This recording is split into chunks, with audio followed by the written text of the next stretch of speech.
हे प्रभु सर्वशक्तिमान परमेश्वर, हम धन्य हैं जो आपने हमें अपना दर्शन दिया। प्रभु, हम आपके मार्ग पे चल रहे हैं। हम बहुत भाग्यशाली हैं परमेश्वर, जो आपने हमें सत्य का मार्ग दिखाया। प्रभु, हम आपका धन्यवाद करते हैं परमेश्वर, जो आप हमारी सुनते हैं। दोस्तों, जय मसीह की। मैं विक्रम विश्वकर्मा, मैं आप लोगों का स्वागत करता हूं आपके अपने चैनल विक्की मसीह में। तो आइए आज हम समझते हैं परमेश्वर को जानने के तरीके। हम परमेश्वर को कैसे जानते हैं, परमेश्वर हमसे क्या कहता है कि हम परमेश्वर से सच्चा प्रेम कर सकें और परमेश्वर हमें सच्चा आशीष दे सके, हमारे लिए स्वर्ग में रास्ता बना सके। आइए हम वचन की मदद से जानते हैं। तो मैं एक वचन पढ़ूंगा और आपको बताने की कोशिश करूंगा। सर्वशक्तिमान परमेश्वर कहता है, जो मुझसे सच्चा प्रेम करता है मैं उसे जानता हूँ। जो मेरे ऊपर सच्चा विश्वास करता है मैं उसे जानता हूँ। मैं उसके जीवन की छवि को बदलता हूँ। मैं उसके जीवन को अंधकार से निकालता हूँ। उसको मैं शैतानों से बचाता हूँ। वह धन्य है जो मुझे जानता है, वह भी धन्य है जो मेरा नाम लेता है। मैं उन लोगों के साथ हूँ। तो आइए वचन के माध्यम से हम समझते हैं परमेश्वर हमें क्या कहता है और परमेश्वर को जानने के लिए हमें क्या करना चाहिए। तो आइए समझते हैं। परमेश्वर कहता है, आज जो लोग मुझसे सच्चा प्रेम करते हैं ऐसे लोग धन्य हैं, और धन्य है वो लोग जो मेरे प्रति समर्पण करते हैं। दोस्तों, धन्य है वो लोग जो परमेश्वर के प्रति समर्पण करते हैं, सच्चा प्रेम करते हैं। परमेश्वर कहना चाहता है, जो मुझे जानते हैं मेरे राज्य में वह कभी हार नहीं मानेंगे और ताकत का उपयोग कर पाएंगे, क्योंकि मैं उनके साथ रहूंगा। मैं उनके सदैव उनके साथ खड़ा रहूंगा। वो कभी हार नहीं मानेंगे। परिस्थिति चाहे जैसी भी हो, चाहे दुख हो, पीड़ा हो, तकलीफ हो, कठिनाई हो, शैतान घेरे हो, कुछ भी हो, परमेश्वर कभी हार नहीं मानने देगा। धन्य हो लोग जो मेरा अनुसरण करते हैं, वे शैतान के बंधनों से मुक्त हो जाएंगे और मेरे आशीषों का आनंद लेंगे। परमेश्वर कहता है, धन्य है वो लोग जो मेरा अनुसरण करते हैं, मुझे याद करते हैं, अनुग्रह करते हैं, प्रार्थना करते हैं, मुझसे मांगते हैं। मैं उन्हें किसी चीज़ की कमी नहीं होने दूंगा। मैं उसे भर भर के आशीष दूंगा और वो मेरे आशीष का आनंद ले पाएंगे। कहने का मतलब यह है दोस्त, परमेश्वर का आशीष अगर मिल जाएगा तो आपका जीवन खुशहाल रहेगा। आपके जीवन में कोई तकलीफ नहीं रहेगी, कोई परेशानी नहीं रहेगी, कोई बाधाएं नहीं रहेंगी। क्यों? क्योंकि परमेश्वर आपके साथ है। परमेश्वर आपको आशीष देगा और परमेश्वर के आशीष से बढ़कर कुछ भी नहीं है मेरे दोस्त। आइए और आगे चलते हैं, थोड़ा सा और जानते हैं परमेश्वर हमें क्या क्या कहना चाहते हैं। परमेश्वर कहते हैं, धन्य है लोग जो अपने खिलाफ विद्रोह करने में समर्थ हैं। वे मेरे द्वारा ग्रहण कर लिए जाएंगे और विरासत में मेरे राज्य के उपहार प्राप्त करेंगे। दोस्तों, जैसे आप लोग अपने माता पिता के विरासत में आप लोग घर मिलता है, आपको जमीन मिलती है, जायदाद मिलता है, पैसे मिलते हैं, स्वयं परमेश्वर कहता है मेरे बच्चों के लिए विरासत में मैं वह हर चीज़ दूंगा जिसकी ज़रूरत है उनको। वो विरासत के लिए मेरे राज्य के अधिकारी बनेंगे। आइए और आगे चलते हैं थोड़ा सा।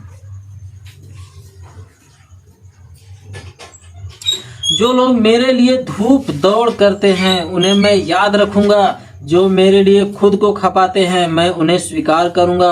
और जो लोग मुझे चढ़ावों का उपहार देते हैं उन्हें मैं उनके आनंद के लिए चीजें दूंगा। जो लोग मेरे वचनों का आनंद लेते हैं उन्हें मैं आशीष दूंगा। वे मेरे राज्य में तहसील थामे रखने वाला स्तंभ होंगे। वो मेरे घर में बेजोड़ उपहारों का आनंद लेंगे और कोई भी उनसे मुकाबला नहीं कर सकेगा। क्या तुम लोगों ने कभी वे आशीष स्वीकार की है जो तुम्हारे लिए तैयार किया गया है? दोस्तों, परमेश्वर कहता है कि आप लोगों ने उस उपहार को, उस आशीर्वाद को, उस आशीष को स्वीकार किया है जो आप लोगों के लिए बना है? नहीं किया है मेरे दोस्त। क्यों? क्योंकि हम दिल से विश्वास करते नहीं है परमेश्वर पे। हमारा मन लगता ही नहीं है परमेश्वर के वचनों में, परमेश्वर के प्रार्थना में। इसलिए हमने उस आशीष को स्वीकार नहीं कर पाया अब तक, जो हमें करना चाहिए, जो परमेश्वर हमारे लिए तैयार किया है और हमें देना चाहता है। परमेश्वर कहता है, क्या तुम लोगों ने कभी उन वादों का पीछा किया है? कौन से वादे दोस्त? सत्य का मार्ग जो हम लोग नहीं तलाशते, जिसकी जानकारी हमें नहीं होती। आइए और आगे चलते हैं, मैं आपको बताता हूँ वचनों से हमें क्या क्या मिलता है। परमेश्वर कहता है, क्या तुम लोगों ने कभी उन वादों का पीछा किया है जो तुम लोगों के लिए किए गए हैं? तुम लोग मेरे प्रकाश के मार्गदर्शन अंधभक्त की शक्तियों का शिकंजा तोड़कर बाहर आ जाओगे। तुम अंधकार के बीच प्रकाश का मार्गदर्शन नहीं खो पाओगे, तुम्हें मार्गदर्शन मिलेगा। वचन में लिखा है, यहोवा मेरा चरवाहा, मुझे कुछ घटी न होगी। दोस्तों, परमेश्वर यही कहना चाहते हैं कि अगर आप अनुसरण करते हैं, परमेश्वर से प्रेम करते हैं, तो आप मार्गदर्शन नहीं खोएंगे, आपको मार्गदर्शन मिलेगा। परमेश्वर आपके लिए हर वो चीज़ उपलब्ध करेगा जिसकी आवश्यकता आपको पड़नी चाहिए। सही समय पे आपको सब कुछ मिलेगा मेरे दोस्त। आइए और थोड़ा सा आगे चलते हैं वचन में। तुम सभी चीजों के मालिक होगे, तुम शैतान के सामने विजेता होगे, तुम बड़े लाल अजगर के राज्य की तबाही पर मेरी जीत के सबूत के रूप में अनगिनत लोगों के बीच में उठ खड़े होगे। जो तुम लोग सीनीम की जमीन पर दृढ़ और अटल रहोगे। तुम जो कष्ट सहोगे उसके जरिए विरासत में तुम मेरे आशीष प्राप्त करोगे और पूरे ब्रह्मांड में मेरी महिमा का प्रकाश बिखेरोगे। दोस्तों, मैं थोड़ा सा अटक जाता हूं क्योंकि मैं उतना फास्ट बोल नहीं पाता, लेकिन कोई बात नहीं, मैं आपको समझाने की कोशिश करूंगा कि आप प्रकाश बिखेरेंगे, आप स्वर्ग में प्रकाश बिखेरेंगे। जहां परमेश्वर का वास होता है, जहां परमेश्वर विराजमान होता है, हमें वहां जगह मिलेगी दोस्तों। लेकिन क्यों? जब हम प्रार्थना करेंगे, जब हम अनुसरण करेंगे, जब हम अनुग्रह करेंगे, जब हम विश्वास करेंगे, जब परमेश्वर हमको पहचानेगा। दोस्तों, परमेश्वर के बच्चे हैं हम लोग, और हर माँ बाप का सपना होता है कि मेरे बच्चे सुखी रहें, कभी दुखी ना हो। तो हमें पिता की बातों को मानना चाहिए, पिता का आदर करना चाहिए। पिता हमें वह हर चीज देगा जिसके हम अधिकारी हैं, जो हमें मिलना चाहिए। परमेश्वर हमें सब कुछ देगा क्योंकि परमेश्वर हमारा पिता है। यहोवा हमारा चरवाहा है। यहोवा अपनी एक भेड़ को नहीं भटकने देगा क्योंकि हम यहोवा के भेड़ हैं। परमेश्वर कदापि ऐसा नहीं चाहेगा कि हम तकलीफ में रहें, बस हमें भी अपना कर्म करना चाहिए।